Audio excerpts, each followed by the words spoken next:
नमस्कार साथियों, गौरव ज्ञान दाना में एक बार फिर से आपका स्वागत है। पढ़ाई आपकी अच्छी चल रही है। अब कल जो है डेट पर आपकी जो शंकाएं थी वो भी दूर करने की कोशिश की मैंने।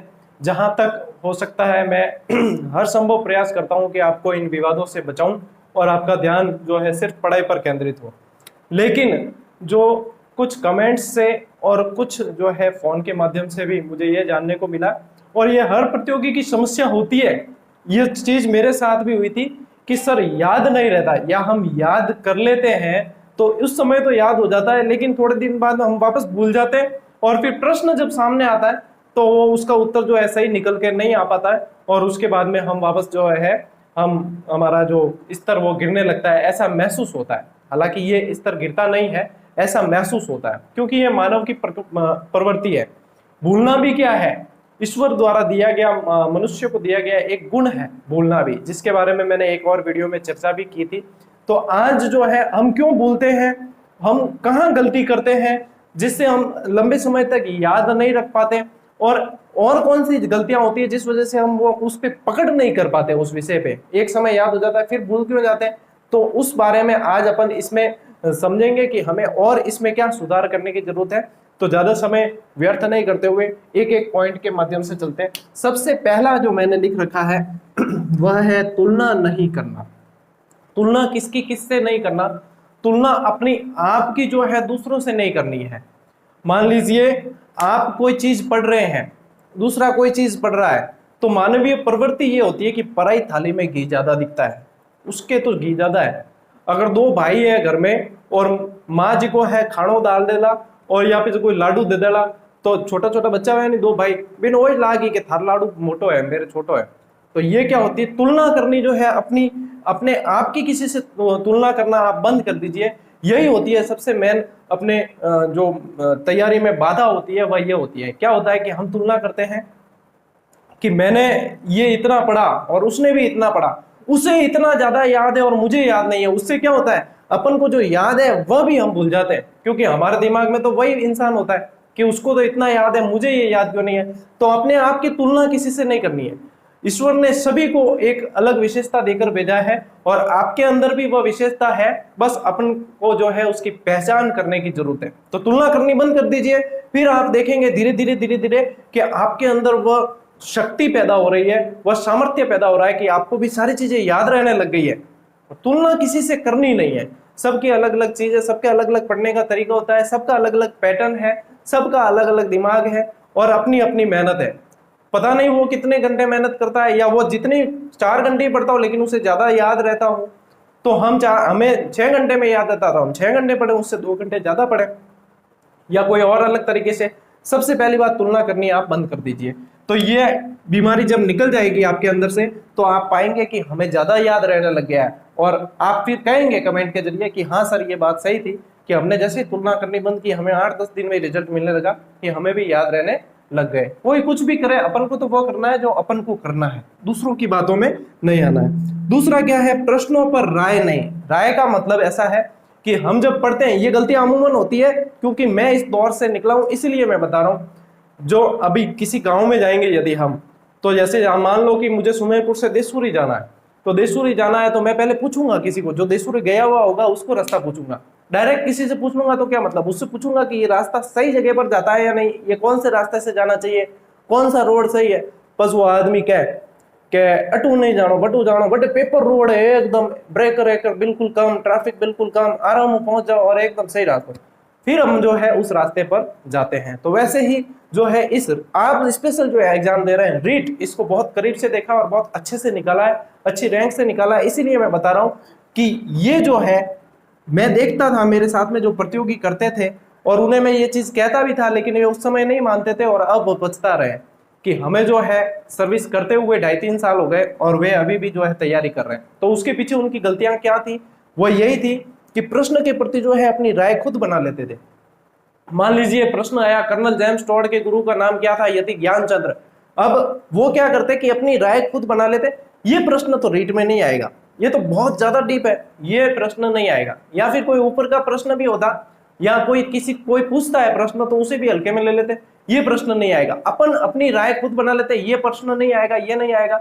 जो गाइड अपन लाते हैं सिलेक्टिव, उसमें से भी हम आधे तो ऐसे ही छांट लेते हैं, ये नहीं आएगा, इसको नहीं पढ़ना, और जब परीक्षा हॉल में वही प्रश्न आता है तब हमारे जो है कहते हैं कि बकरी डिब्बे में आ जाती है। यह चीज नहीं करनी है। उसमें जो दे रखा है उसको ज्यादा से ज्यादा पढ़ने की कोशिश करें, क्योंकि वो वैसे ही सिलेक्टिव दे रखा है। आप रीट की गाइड लाए तो आपको आईएएस की नहीं देगा, वो आपको रीट की ही देगा। उसे पूरी पढ़ने की कोशिश कीजिए, उसे 4 से 5 बार पढ़ने की कोशिश कीजिए, मन लगाकर पढ़ने की कोशिश कीजिए, और फिर देखिए कि आपको रिजल्ट मिलेगा। तो ये छोटी छोटी जो गलतियां हैं इनको आपको सुधारना होगा। अपनी राय मत बनाइए खुद, और उसको जो है पूरी शिद्दत से याद करें, एक ही समर्पण रखें उसके प्रति, रीट के प्रति एक एग्जाम को समर्पण रखें, और फिर आप देखेंगे कि आपको अच्छे नतीजे मिलने लगेंगे। यह सबसे बड़ी बीमारी है अभी की, डेट डेट डेट, रीट की डेट, रीट की डेट। ज्यादातर तो यही सर्च करते हैं यूट्यूब पर, रीट की डेट का क्या हुआ, रीट की डेट का क्या हुआ। देखो रीट की डेट मान लो कि आज घोषित हो गई, या मान लो कल घोषित हो गई, या कभी भी घोषित हो गई, तो ऐसा तो है नहीं कि आप बिल्कुल अंधेरे में ही रहेंगे, आपको पता ही नहीं चलेगा और एग्जाम हो जाएगा, ऐसा तो है नहीं। रीट की डेट जो है, मान लीजिए आज पता नहीं चला घोषित हुई, तो आपको 24 घंटे में तो पता चल ही जाएगा, किसी भी सोर्स से। किसी सोर्स से पता नहीं चला तो आपके घर पे न्यूज़पेपर आएगा, उससे ही पता चल जाएगा। आप उसे सर्च करके और इधर उधर समय व्यर्थ न करें, ऑथेंटिक न्यूज ऑथेंटिक लोगों से ही देखें कि जो आपको भ्रमित नहीं करके सही चीजें पहुंचाते हैं। क्योंकि आप अगर यदि इसमें पढ़ेंगे तो हर व्यक्ति जो है यही बताएगा आपको कि आज घोषित हो गई, आज घोषित हो गई, आज घोषित हो गई। आप देखेंगे अंदर कुछ भी नहीं मिलेगा, और उसमें क्या होगा कि कहीं ना कहीं आपका समय भी खराब होगा, आप फ्रस्ट्रेशन के शिकार होंगे, और आपकी पढ़ाई भी प्रभावित होगी। तो जिस पर विश्वास है, जो भी ऑथेंटिक न्यूज आपको प्रोवाइड करवाते हैं, जिसने अभी तक भ्रमित नहीं किया हो, उनकी आप देखें। मैं नहीं कहता कि मेरी देखिए, उनकी किसी की भी देखिए, जो आपको भ्रमित नहीं करते हैं और आपको लक्ष्य की ओर बढ़ने के लिए प्रेरित करते हैं, उनकी न्यूज जरूर देखें। और भ्रमित करते हैं उनके बारे में तो मैं क्या कहूं आपको, आप खुद ही समझदार है। तो डेट के भरोसे नहीं बैठे, हमेशा तैयारी यह मानकर करनी चाहिए कि कल एग्जाम है, तब तैयारी शानदार होती है, और इतनी शानदार होती है कि सफलता शोर मचाती है। और डेट के भरोसे रहेंगे ना, डेट तो अभी आएगी, उसके बाद में हम उस हिसाब से स्ट्रेटेजी बनाएंगे, वह लोग पीछे रह जाते हैं। आप तो ये मान के ही चलिए कि डेट कभी भी आ सकती है। मान लीजिए अगले महीने की आ जाए, उसके अगले महीने की आ जाए, उसके अगले महीने की, 6 महीने बाद की आ जाए। यदि आप कल एग्जाम है यह मानकर तैयारी करेंगे तो कभी भी डेट आएगी, आप उस एग्जाम में पीछे नहीं रहेंगे। जब भी हो जाए, भले साल भर में हो जाए, लेकिन आप उस एग्जाम में सीट निकाल कर रहेंगे। यह मेरा आपके प्रति विश्वास मैं जाहिर कर सकता हूं कि यदि ऐसा करते हैं तो 100% सीट निकलेगी, और उन्हीं लोगों की सीट निकलती है जो ऐसा करते हैं। दूसरी बात क्या है कि क्यों याद नहीं रहते हैं सवाल, हम पढ़ते हैं तब टॉपिक क्लियर हो जाता है, और याद क्यों नहीं रहते हैं, तो उसका एक कारण है कि हम किताबें बहुत बदलते हैं। आज मान लीजिए कि इतिहास से रिलेटेड मैं आर्य पढ़ रहा था, फिर किसी ने बता दी कि महेश कुमार वर्णमाल पढ़िए वो बढ़िया है, तो वो मैंने आर्य से टॉपिक पढ़ लिया था। अब मैं वही टॉपिक महेश कुमार वर्णमाल से पढ़ूंगा। फिर और कोई ऑथेंटिक किताब, या फिर कोई कह देगा कि दूसरी और पैनोरमा पढ़िए, या कोई और दूसरी पढ़िए। अब मैं धीरे धीरे सब बदलता रहूंगा, तो होगा क्या, खिचड़ी बन जाएगी पूरी। मैंने एक किताब यदि पकड़ कर रखी है और उसे ही मैं पढ़ता जा रहा हूं, तो मुझे ये तक याद हो जाएगा कि ये जो सवाल आया है वह पेज के किस तरफ आया है, लेफ्ट पेज पर आया है, राइट में आया है, ऊपर लिखा हुआ है या नीचे लिखा हुआ है। बिल्कुल ही समय व्यर्थ नहीं होगा। यदि आपका कंफ्यूजन है तो भी आप सीधा ही वो पेज खोलेंगे और आपको वो उत्तर मिल जाएगा। तो किताबें बदलने से क्या होता है कि हमें पता ही नहीं चलता कि हमने ये चीज कौन सी किताब में से पढ़ी और किस जगह से पढ़ी, तो वो कंफ्यूजन वापस रहता है। हर किताब में दो चार पंक्तियों का फेरबदल होता है, और लैंग्वेज का थोड़ा बहुत फेरबदल होता है, बाकी मैटर वही रहता है। तो लैंग्वेज और पंक्तियों के फेरबदल से हम क्या होते हैं, कंफ्यूज हो जाते हैं, और हमारा जो है उस पर विषय पर और उस सब्जेक्ट पर और उस अध्याय पर जो है पकड़ हमारी कमजोर हो जाती है।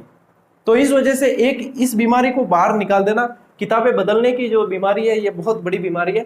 जो पढ़ रहे हैं वह श्रेष्ठ है यह मानकर पढ़ें आप। कोई भी पब्लिकेशन ये नहीं चाहता कि उसकी किताब जो है उसमें लोग गलतियां निकालें और उसे पढ़नी बंद कर दें। सभी अपनी तरफ से बेस्ट देने की कोशिश करते हैं। यदि मैं कोई क्लास लेकर आता हूं ट्रिक्स वाली, या मैं जो भी पढ़ाता हूं, तो मैं मेरी तरफ से बेस्ट देने की कोशिश करता हूं। भले ही उसमें क्या हो, शैली किसी की अलग होती है, किसी की भाषा अलग होती है, किसी की सब चीजें अलग होती है, लेकिन अपनी तरफ से हर व्यक्ति बेस्ट देने की कोशिश करता है। तो किताबों के अंदर फेरबदल करना बंद कर दीजिए। ये बीमारी यदि निकल जाएगी तो आप देखेंगे कुछ ही समय में आपको रिजल्ट मिलने लगेगा, और एग्जाम हॉल में जब प्रश्न मिलेंगे या फिर मॉडल पेपर में प्रश्न मिलेंगे तो आपका जो स्कोर है वो बढ़ने लगेगा। दूसरा जो है ये चीज आती है कि आत्मविश्वास की कमी होती है। आत्मविश्वास की कमी ऐसे होती है, कई लोग सोचते हैं मैं पहली बार तैयारी कर रहा हूं, मैं कैसे कर पाऊंगा। वो 10 साल से तैयारी कर रहा है, उसको ज्यादा नॉलेज है, तो वो 10 साल से तैयारी कर रहा है तो उसको ज्यादा नॉलेज है, तो उसका सिलेक्शन क्यों नहीं हुआ? क्योंकि उसके अंदर भी कहीं ना कहीं कमी थी। जरूरी नहीं है कि एक बार से सीट नहीं निकाली जा सकती। मैंने पहली बार ही तैयारी की थी और पहली बार में ही सीट निकाली थी। और मैं भी जब तैयारी कर रहा था तो मेरे आसपास में देखता था 7 साल से 8 साल से लोग निरंतर प्रयासरत है और अभी भी प्रयासरत है, वे अभी भी तैयारी कर रहे हैं और अभी भी देखते हैं ये क्लासेस जो मैं लेकर आता हूँ उसे भी देखते हैं और दूसरी क्लासेस भी देखते हैं और मेहनत कर रहे हैं। अब ये जो है या तो उनकी कोई पढ़ने की शैली में बदलाव था, या उन्होंने हल्के में लिया, या इसके प्रति सीरियस नहीं थे, या उन्हें इतनी जरूरत नहीं थी, वो उनकी परिस्थितियां हैं। लेकिन आपको ये करना है कि आत्मविश्वास रखना है। यदि किसी के अंदर आत्मविश्वास की कमी हो जाएगी तो भले उसको पेपर लाकर भी दे दिया जाए तब भी वह सही नहीं कर पाएगा। तो इसलिए आत्मविश्वास होना चाहिए। ऐसा कोई भी एग्जाम नहीं है पूरे विश्व के अंदर, सिर्फ भारत में ही नहीं पूरे विश्व के अंदर, जिसे मनुष्य नहीं निकाल सके। और हम भी मनुष्य हैं। इस ब्रह्मांड की कह दूं मैं, यदि सारी किताबें एक कमरे में इकट्ठी कर दी जाए और उन्हें हम जो है पढ़ लें और हमारे दिमाग में उनको उतार दी जाए, तब भी हमारे दिमाग के अंदर इतनी क्षमता रहती है कि वह उन्हें दूसरी तरफ से वापस याद कर सके, यानी कि इतनी कितनी और वापस याद कर सके। तो आपके अंदर भी वह क्षमता है, बस अपनी क्षमता को पहचानना है, आत्मविश्वास को कम नहीं होने देना है और निरंतर एक नई ऊर्जा के साथ में आपको मेहनत करनी है। रिवीजन का सही तरीका क्या होता है? तो साथियों, रिवीजन का सही तरीका क्या होता है?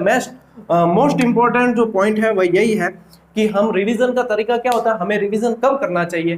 तो रिवीजन का तरीका ये होता है, अभी मैं शॉर्ट में बताता हूं आपको, इसके ऊपर एक वैसे सेपरेट मैं वीडियो बनाकर आपको दे दूंगा जिससे आपको प्रत्येक सब्जेक्ट वाइज बता दूंगा। इसमें क्या करना है आपको, आप यदि बाल विकास भी पढ़ते हैं साइकोलॉजी में तो आप देखेंगे बाल विकास जो है वो लंबवत नहीं होकर वो कैसा होता है, वह वर्तुलाकार होता है। इस तरीके से होता है, यानी कि थोड़ा आगे बढ़ेगा फिर वापस थोड़ा सा पीछे आएगा, थोड़ा आगे बढ़ेगा फिर वापस थोड़ा सा पीछे आएगा।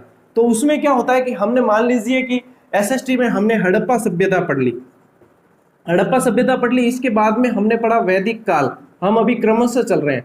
तो हड़प्पा जैसे ही हमने पूरी पढ़ी है उसके बाद हम एक शॉर्ट रिवीजन इसका करते हैं, फिर हम वैदिक काल की तरफ पढ़ते हैं, फिर वैदिक से हम चले गए मौर्य की तरफ। तो मौर्य को पढ़ने से पहले हमें एक बार फिर से हड़प्पा का रिवीजन करना पड़ेगा। फिर हम चले गए गुप्त की तरफ, तो गुप्त को पढ़ने से पहले गुप्त की तरफ चले गए, गुप्त को पढ़ने से पहले हमें वैदिक का भी रिवीजन करना पड़ेगा, एक बार हल्का सा जो है हड़प्पा पर भी नजर मारनी पड़ेगी। इतने में आप क्या होंगे कि आप समझदार हो जाएंगे, आपको पता चल जाएगा इसमें से मोस्ट इंपॉर्टेंट क्या है, मैं कहां पर चूक रहा हूं और मुझे क्या चीज याद है। तो ये चीजें जब आप करने लग जाएंगे और इस तरीके से जो है हड़प्पा थोड़े ही समय में, ये फोन नंबर इसीलिए मैं नहीं देता हूं,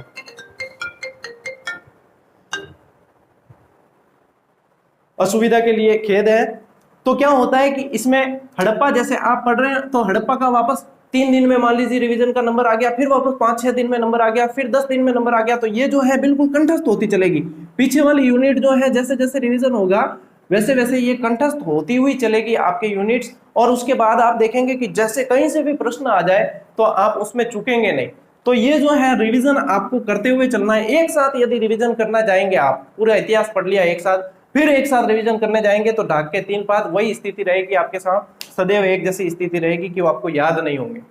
तो ये साथ में रिवीजन करना है। इसमें भी मोस्ट इंपोर्टेंट जो चीजें आती है जैसे पुस्तकें हैं या फिर कोई स्थल है तो उन्हें बीच बीच में वापस अपन को दोहरान करना है, मनन करना है, चिंतन करना है। इस तरीके से रिवीजन करते हुए आप आगे बढ़े तो आपकी तैयारी बेहद शानदार होगी और वो सीधा ही आपको मंजिल की तरफ ले जाएगी और मंजिल आपके कदमों में आ गिरेगी। साथियों, यही होती है स्ट्रेटेजी सही तरीके से, क्योंकि मेहनत सभी करते हैं लेकिन सही दिशा में की हुई मेहनत ही हमें जो है सफलता दिलाती है।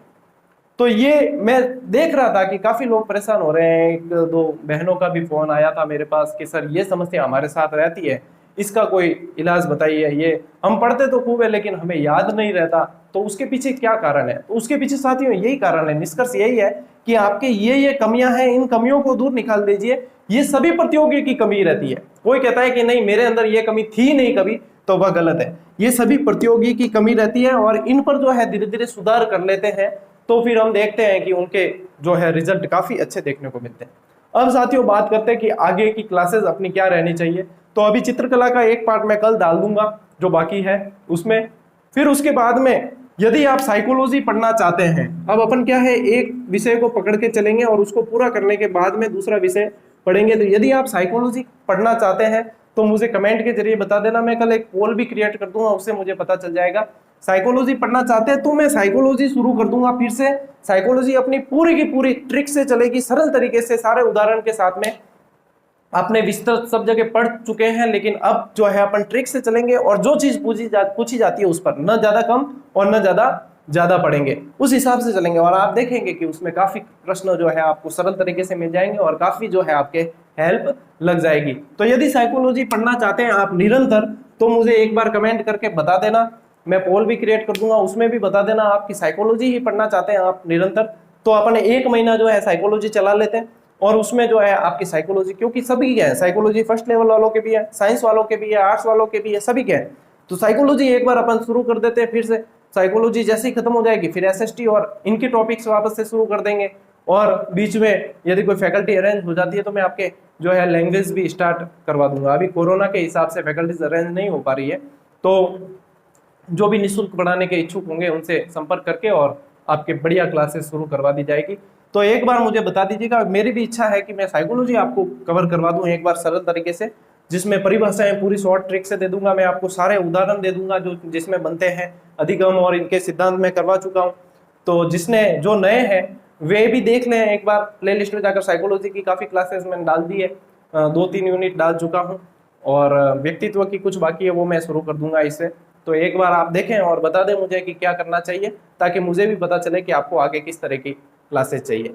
एक क्या है कि अपने आप को क्या ये पढ़ाई के लिए आप तैयार रखें। आप ये ना सोचें कि इतनी समय अभी पढ़ने की क्या जरूरत है, अभी तो एग्जाम की डेट ही नहीं आई। तो ऐसा है कि मेरा तो सिलेक्शन हो चुका है, आप सभी जानते हैं, मैं तो कार्यरत हूँ, पोस्टेड हूँ, लेकिन फिर भी मैं 7 से 8 घंटे निकाल कर दिन के पढ़ रहा हूँ। वो किस लिए? क्योंकि निरंतर अध्ययन बहुत जरूरी है। आप रीट भी करते हैं, आगे और भी एग्जाम देंगे, निरंतर अध्ययन होगा तो आप देखेंगे कि आपके exam step by step clear होते जा रहे हैं। और वन जो है निरंतरता आपकी बनी हुई रहनी चाहिए। इसी वजह से, इसीलिए जो है आपको ढील बिल्कुल नहीं छोड़नी है, निरंतरता बना के रखनी है। डेट की तरफ आकर्षित न हो, डेट अपने आप आपके पास आ जाएगी कि भैया ये डेट घोषित हो गई है और इस हिसाब से आपको एग्जाम देना है। तो ये चीजें हैं साथियों, बता देना। साइकोलॉजी स्टार्ट करने की मेरी भी इच्छा है, आप भी बता दीजिएगा। और कोई शंका है तो कमेंट में बता दीजिएगा, नंबर बहुत जल्द दे दूंगा। अभी नंबर थोड़ी सी क्या है, बिजी शेड्यूल रहता है बहुत, मैं बहुत बिजी शेड्यूल में से आपको जो है ये क्लास प्रोवाइड करवाता हूँ, जो भी वीडियो प्रोवाइड करवाता हूँ। तो थोड़ा सा मुझे समय दीजिए, नंबर मैं आपको प्रोवाइड करवा दूंगा, एक अलग से टाइम पीरियड फिक्स कर दूंगा कि इस टाइम पीरियड में आपकी मेरे से बात हो जाएगी। लाइव संडे को आ जाएंगे अपन, आपकी जो भी शंकाएं हैं वहां पे भी लाइव में भी मैं समाधान करने की कोशिश कर दूंगा। बाकी आप कमेंट में बताएं, मैं बता दूंगा। जो चैनल पर नए हैं वो एक बार सब्सक्राइब जरूर कर दें, और जो पुराने हैं उनका काम है कि आप शेयर जरूर कर दें। इतना तो निवेदन मैं करना चाहूंगा, और इतना तो मेरा हक बनता है कि आप मेरे इस यूट्यूब परिवार का हिस्सा है, और मैं अपने परिजनों को जो है, परिवार वालों को जो है हक से कह सकता हूँ कि आप शेयर जरूर करें और इसे आगे जरूर बढ़ाएं, ताकि मैं ऐसे ही आपके साथ में जुड़ा रहूं और आप भी मेरे साथ में जुड़े रहें। तो साथियों, मिलते हैं अगली क्लास में, तब तक के लिए राम राम, जय हिंद।